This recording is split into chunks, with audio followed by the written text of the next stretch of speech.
আল্লাহর পথ থেকে পলায়ন করে রেখে যাই, তার হাত কাটা হয়। আর আমি তো আল্লাহর পথ থেকে পলায়ন করে রেখে যাই নাই, আপনি কেন আমার হাত কাটলেন?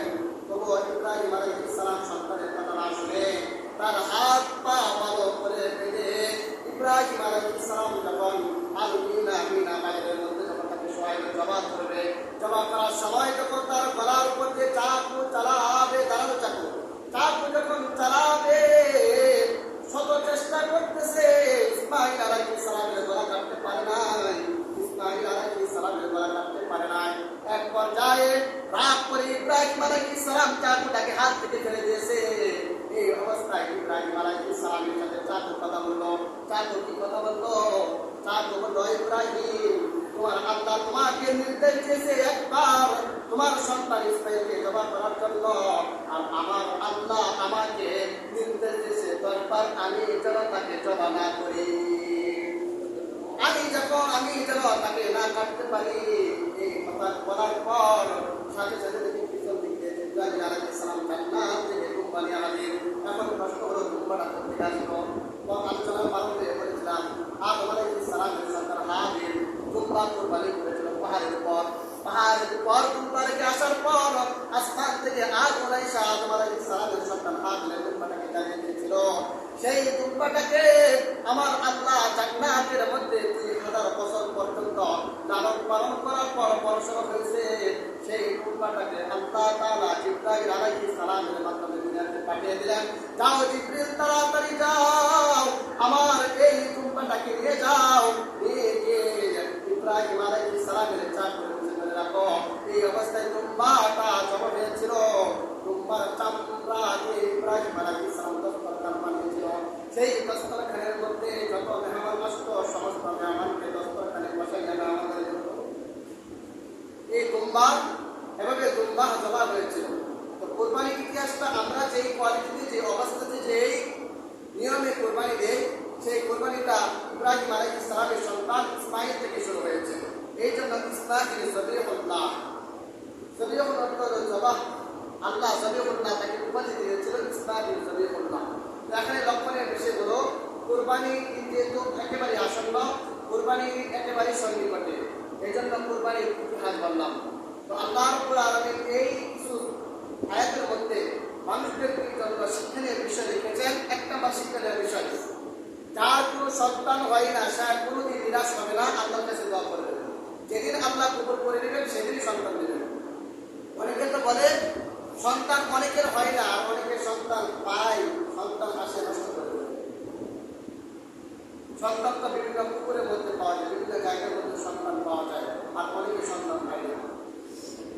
এই জন্য আদরের সন্তান ইসমাইলকে যখন জবাহ করবে, তো জবার বিষয়টা সেখান থেকে আসলো। দুম্বা বলেন, দুম্বা জবা করা হয়েছে। প্রশ্ন হলো, দুম্বার জবা করতে এখন তো আমরা মহিষ জবা করি, গরু জবা করি, উট জবা করি, ছাগল জবা করি, বকরি জবা করি, দুম্বা তো জবা করি। দুম্বা কয় দিনে পায়? সবাই তো ছাগল, বকরি, গরু, ছাগল এগুলি জবা করে, দুম্বা তো জবা করে না। এটা তো আর ইসমাইলের সাথে সম্পৃক্ত না, এটাই আল্লাহ আমাদের বিধান। এখানে কোনো প্রশ্ন নাই, কোনো প্রশ্ন নাই। আল্লাহ আমাদের যে বিধান কোনো পথে মুমিন চলবে, এটি মুমিনের আলামত। আর যদি কেউ এটা আর উল্টা ভাবে চলতে চায়, তার ইমান চলে যাবে।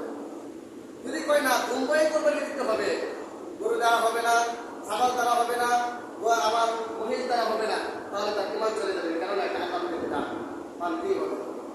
আবার আপনার কার দ্বারা কোরবানি চলবে না, গরু, মুরগি, হাঁস, মুরগি দ্বারা কোরবানি চলবে না। এক্ষেত্রে একটা মুস্তাদ আমল, যেহেতু মনে হয় বৃহস্পতিবার 4 উঠবে, জিলহজ মাসের 4টা বৃহস্পতিবার হতে পারে। হাদিসের মধ্যে আছে জিলহজ মাসের 4 ওঠার পর 10 জিলহজ পর্যন্ত চুল, দাড়ি, নখ কোনো কিছু না কাটা।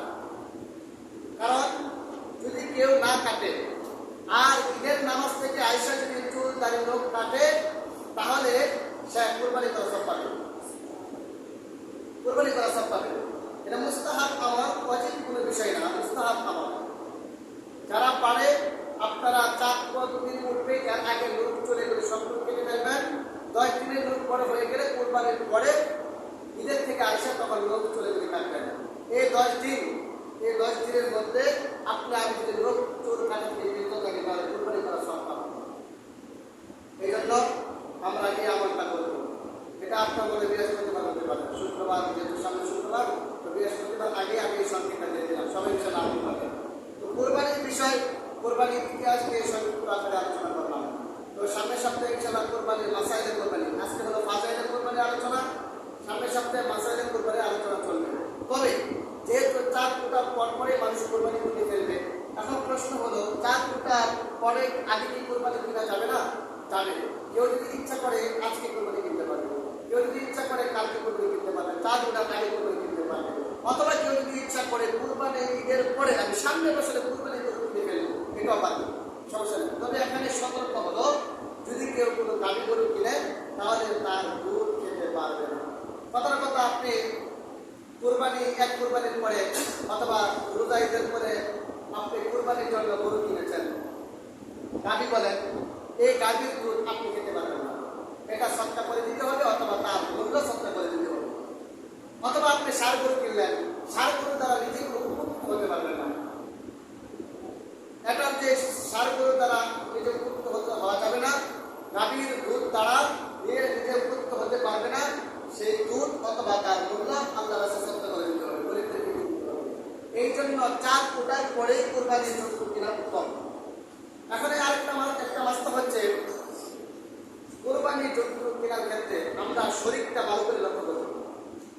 যথাসম্ভব একা কোরবানি দেওয়া, একা কোরবানি এই জন্য দেওয়া, হতে পারে আপনার নিয়তের মধ্যে ভেজাল, হতে পারে টাকার মধ্যে ভেজাল। এই সমস্ত ভেজাল থাকার কারণে আপনি যে 7 জনে মিলে একটা কোরবানি দিলে আপনি 6 নম্বরে আছেন, আপনার দ্বারা বাকি 6 জনের কোরবানি নষ্ট হয়ে যাবে। আপনি 7 নম্বরে থাকার দ্বারা বাকি 6 নম্বরের 6 জনের বা 5 জনের বাকি জনের কোরবানি নষ্ট হয়ে যাবে। কেননা আপনার নিয়ত ঠিক নাই। নিয়ত করলে না কিন্তু কোরবানি বুঝতে পারবো, অথবা কোরবানির পরে তো ছেলের উপর জমা করবো, বৌমান করবো, মেয়েকে বিবাহ দিব, এই নিয়ে তো আপনি কোরবানির মধ্যে শরীক হয়েছেন, আপনার এই নিয়ত দ্বারা কোরবানি নষ্ট হয়ে যাবে। এই জন্য যারা কোরবানির শরীক দিবেন তারা এই বিবেচনা করে নেবেন। এই জন্য কোরবানি সে বেহতর কোরবানি होती है। উর্দু একটা কথা আছে, কোরবানি সে বেহতর কোরবানি होती है। কোরবানির মধ্যে সবচেয়ে উত্তম কোরবানি হলো বকরি। কেননা বকরি কোরবানি দিলে একজনে দিতে পারে, একাধিক মানুষ দেওয়া যায় না। কোরবানি বাতিল হলে তাকেই বাতিল হবে। এই জন্য একজন কোরবানি যদি পারেন একজনে মিলে কোরবানি দেবেন। প্রয়োজনে আপনি শুধু একটা ছোট্ট একটা ছাগল দেবেন যদি মনে করেন চলে। এখানে একটা বিষয়, মানুষ দেখবেন 4 ফুটার পরে দ্বন্দ্ব শুরু করে দিয়েছে, দেখ গরু দাঁতছে কিনা, ছাগলটা দাঁতছে কিনা, দাঁতিল কিনা, আঞ্চলিক ভাষায় বলতেছি, ছাগলটা দাঁতিল কিনা, গরুটা দাঁতিল কিনা, দেখ দাঁতিল শর্ত না।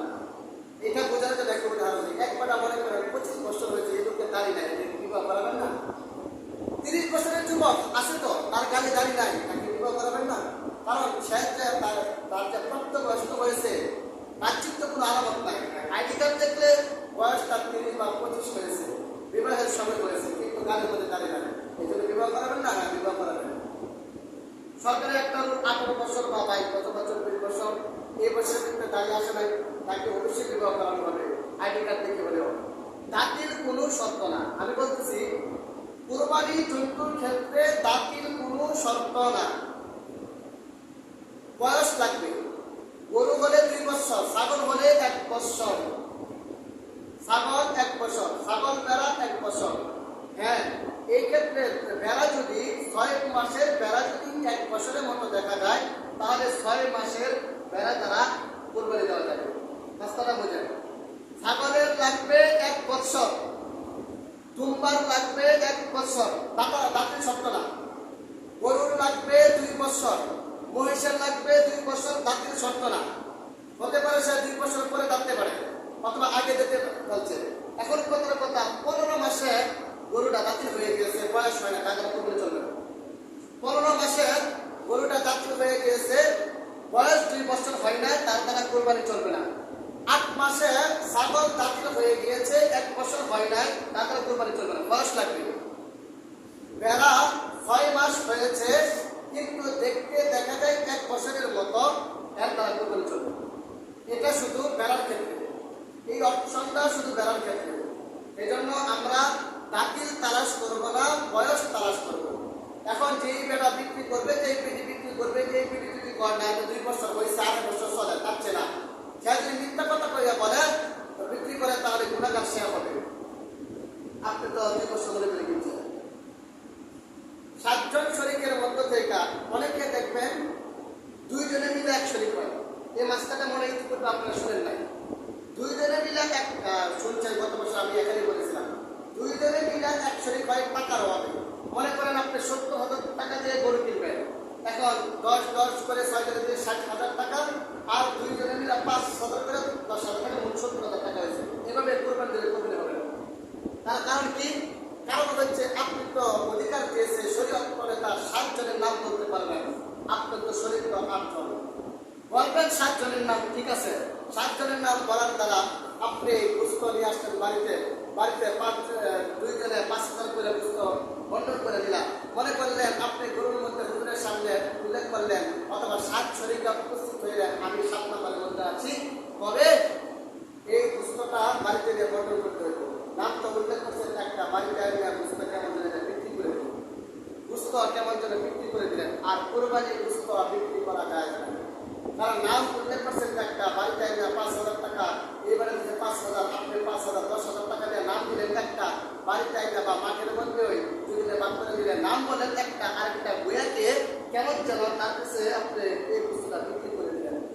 আরেকটা মাসলা হচ্ছে কোরবানি গুস্ত দিয়ে অলিমা করা জায়েজ নাই, কোরবানি গুস্ত দিয়ে মেয়ের বিবাহতে খরচ করা জায়েজ নাই, কোরবানি গুস্ত মেয়ের বিবাহতে ব্যবহার করা জায়েজ নাই, ছেলের বৌবাত করা জায়েজ নাই, সুন্নতে খতনার ক্ষেত্রে বৌবাত করা জায়েজ নাই। দাওয়াতের মধ্যে ওই দাওয়াত, যে দাওয়াত মানুষ আকিয়া তোফা গ্রহণ করে দাওয়াত খায়। আমি বলি বর্তমানে কুরবানি ঈদ উপলক্ষে মানুষ যাদেরকে দাওয়াত করে, দাওয়াত করা দ্বারা মিষ্টি নেওয়া যায় অথবা ঠান্ডা নেওয়া যায়, এই নেওয়ার দ্বারা কোরবানি বাতিল হয়ে যাবে। কেননা আপনার কাছে বাড়িতে গিয়েছে, সে বিনিময় দিয়েছে মিষ্টি অথবা ঠান্ডা, খাওয়াই দিয়েছেন কোরবানি গুস্ত দ্বারা, দুয়েকে কেমন যেন কোরবানি গুস্ত আপনি আপনার কাছ থেকে কোরবানি গুস্ত সে কিনেই খেয়েছে। অথবা আপনি বৌভাতের অনুষ্ঠান করলেন, অনুষ্ঠান করার পর উত্তম একটা টেবিল বসিয়ে রাখছেন, এখন কোরবানি গুস্ত দ্বারা খাওয়াইতেছেন, প্রায় 500 টাকা 1,000 টাকা দিয়ে গেল, ওই তো আপনার বাড়িতে ভাত গুস্ত কিনে খাইল, তো আপনি তো বইয়াকে দুধ গুস্ত কোরবানি গুস্ত বিক্রি করলেন, আপনার কোরবানি বাড়তে পারবে। যদি পারেন এমনিতে খাওয়াই, কোরবানি গুস্ত দ্বারা এমনিতে খাওয়া যায়, কিছু লাগবে লাগবে না, কথা বলছেন। এটা হলো আপনার যেটা আপনার এলাকার মধ্যে প্রচলিত আছে। তো ইনশাল্লাহ আগামী সপ্তাহে শুধু নাস্তা করা হবে, কোরবানির নাস্তা। যাদের ভিতরে যে সমস্ত কোরবানির নাস্তা আপনার প্রশ্ন জায়গা আর কি ইনশাল্লাহ বলতে পারবেন, তাতে কোনো সমস্যা হবে। তো এই কথাটা বললাম, যেহেতু আপনার শরীর নির্ধারণ করবেন, তো শরীরটা ভালো করে নির্ধারণ করবেন। পারলে আপনি ছাগল দেন, অনেকে গরু গুস্ত দেন, ছাগল গুস্ত খেতে পারে না, দরকার নাই। কোরবানি ওয়াজিব হলো যার কাছে নেশাব পরিমাণ সম্পদ আছে তার জন্য কোরবানি ওয়াজিব।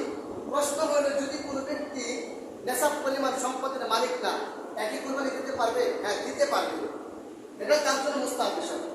কিন্তু যার কাছে নেশাব পরিমাণ সম্পদ আছে সেই ব্যক্তি অবশ্যই কোরবানি দিতে হবে, না সে গুনাহগার হবে। গরিব ব্যক্তি সে যদি কোরবানি না দেয় সমস্যা নাই, শরীয়তের তরফ থেকে কোনো চাপ নাই, যদি সে দিতে চায় দিতে পারবে। প্রশ্ন হলো রেল কইরা কি কোরবানি দেওয়া যায় আছে? হ্যাঁ, রেল কইরা কোরবানি দেওয়া যায় আছে, যদি রেল ক্রেতা রেল দাতার পক্ষ থেকে যদি কোনো চাপ না থাকে, তাই তুই কোরবানি দিতে পারে, আমার টাকাটা বেশ না, আমি বলি অবস্থায় টাকা হেঁটে দেন, কোরবানি করে দেন, কোরবানি দরকার নাই। তুই চাপ থাকে বেড়া তোর সরম আছে, তুই বেড়া কোরবানি দেশ, আমার টাকা না দেন, কথা বলতে নেই এমনি তো চলে এলাকার মধ্যে না, এই অবস্থা করবে দরকার আছে। তবে যদি মিডিয়াতে থাকে নর্মালি থাকে, রেল অবস্থা করবে দরকার আছে, রেল কইরা করবে দরকার আছে। আল্লাহ রাব্বুল আলামিন আমাদেরকে আমল করার তৌফিক দান করুন। নাসরুল্লাহ ওয়া ফাতহুল করিম ওয়া বাশশিরুল মুমিনিন।